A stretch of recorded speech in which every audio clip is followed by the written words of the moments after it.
Okay, here I've got a winch that, as you can see, it turns itself in both directions with no engagement of the pull. But if you'll see that the pull is still doing its thing there. And if you look closely, see if I can get some light onto this thing. See all that stuff over here? That's grease. This is what happens when you grease your winch.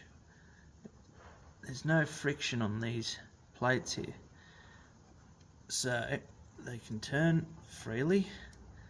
What I'm going to do, it's got a filthy old can of brake cleaner here that I found out the back of the shop.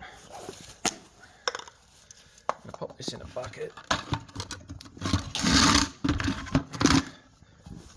I'm going to drench it, absolutely drench it, use the entire can of brake cleaner, aiming for these two plates just here on either side of this guy. Going to try and get it in every bit. Then afterwards we're going to spray it with WD-40 to get it lubricated again.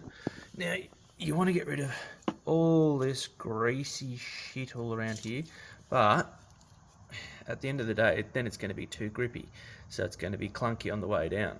That's why you spray it with WD-40, or I prefer, well, there's a few other brands that I prefer, but WD-40 does the job. So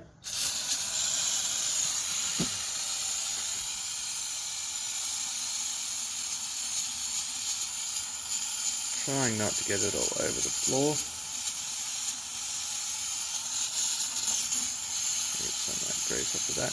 You don't need to grease these. They are not designed to be greased. Stop greasing them.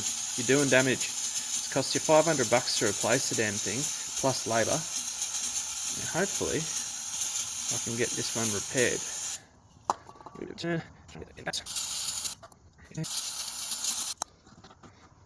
Now, currently it's going to be lubricated with brake cleaner, which really is no better. But I've stuffed around with it for a while. Should be able to get a fair bit off, and that's why I'm using a whole can of brake cleaner here to try and make sure that I get as much in there as I can. And I've got obviously my bucket. Well, that's self-explanatory. Come on, girl.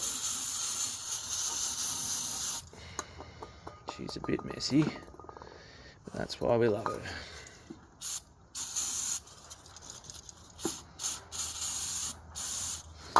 Now what I'll do, I'll come back and check this in a few minutes. Once I've emptied this can, I'm just about at the end of it.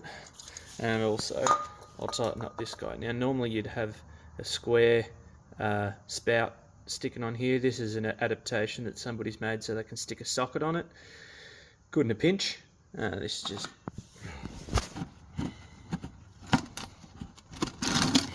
it's stuck in my bucket now.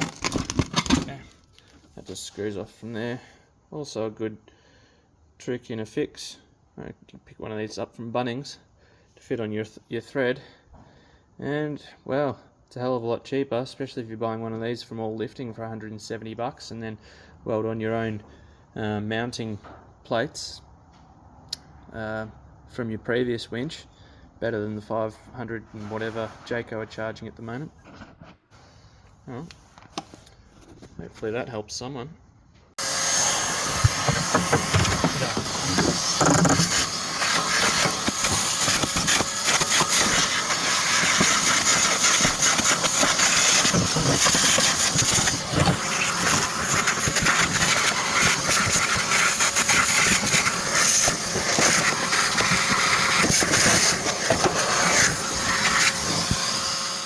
Now, these old screw nuts that go in through the floor, they're old, they're annoying to use, and although I use the same technique to put them in, I find that I'd rather put in nice fresh bolts every time and put them in so that the bolt is at the top. So the best way to remove them is with a pair of vice grips. Now swearing helps as well, of course, most things in life, but once you get a good purchase on them, it's much easier to have these nuts out of the way. Come on. Come on, you lovely thing. You silly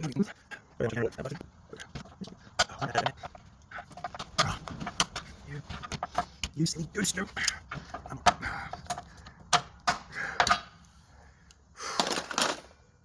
Now I can undo this screw, and like this one, it's just sort of come loose anyway. In this case, I don't think it's going to help, so might just have to go in from the top and give it a little bit of persuasion with the hammer. It's a bit hard behind this fridge, but there we go. Magic trick. Problem solved. There we go, poking out the bottom there.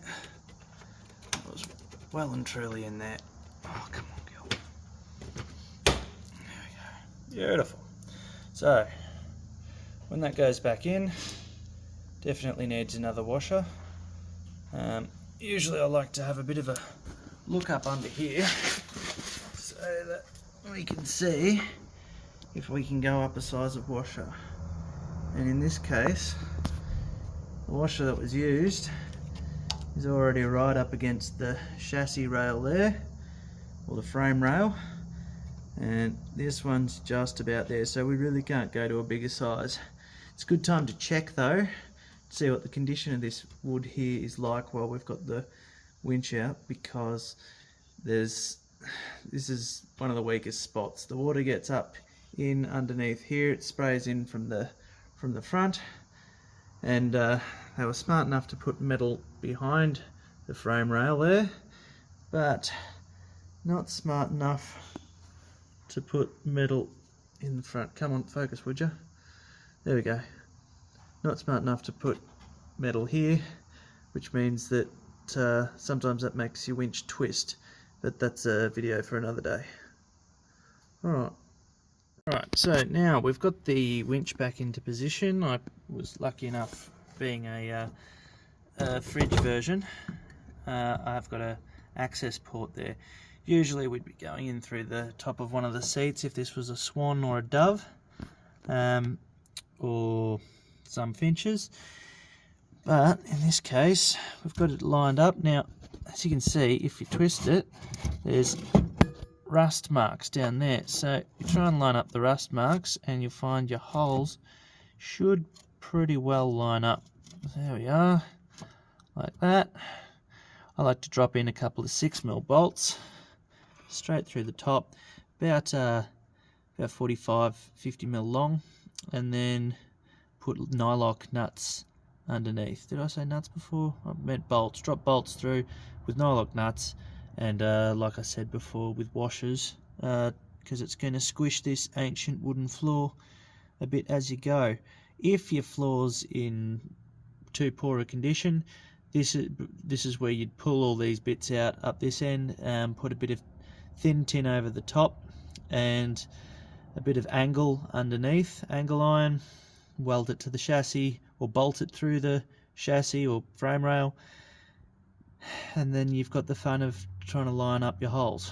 But well, like I said, that can be a video for another day. So winch is back in. Now it's just time to drop in some bolts. Have another go. Down in the hole, you can just see it there. Sometimes you can just drop it in here and hope. There we go. With some wiggling of the winch, that got it in. But now, if we go and have a look under here, we'll see we've got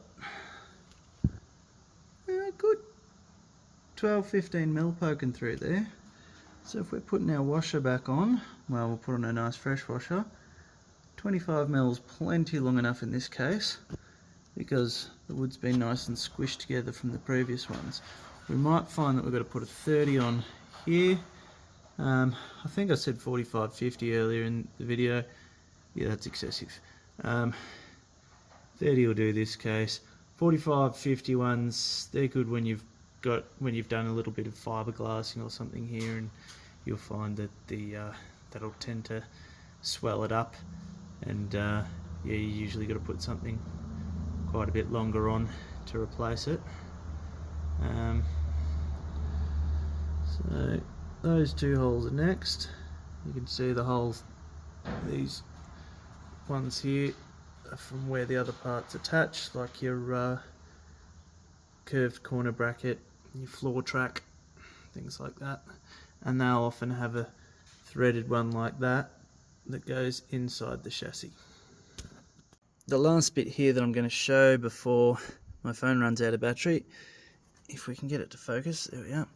We're going to be using these vice grips. Now I like the ones that have got this automatic blue bit here, by the actual Irwin brand ones, and that's because you don't have to forever be flicking a little tab there to make them open and close. They still lock on just as well, but we're going to want to lock it onto these. The hard bit is getting it to lock on to the one behind here. So you want to make sure that it fits on here first, that it locks on with your size of bolt, and I find that's a bit tight. So open them up a bit, see if we can get it to lock on. You still want it tight, but you've got to be able to use it. Now it's too loose. It's a lot easier with one hand, with two hands I mean. So if we can get it to lock on, beautiful. That's a nice click there. Fun bit, getting it to go back here, getting it level.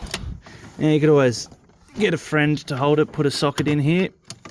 Sorry, knocked my torch. Yeah, if you can get a friend to put a socket on here and someone else goes underneath, that'll save you a lot of time. But when you're working on your own like I usually am, then getting a pair of vice grips on there, it's a lot easier. And naturally that's with the spout removed.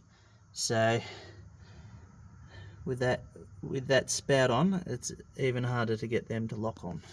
But they're on there now, so I should be able to put some nylock nuts and washers underneath, and Bob's your uncle. See you next video.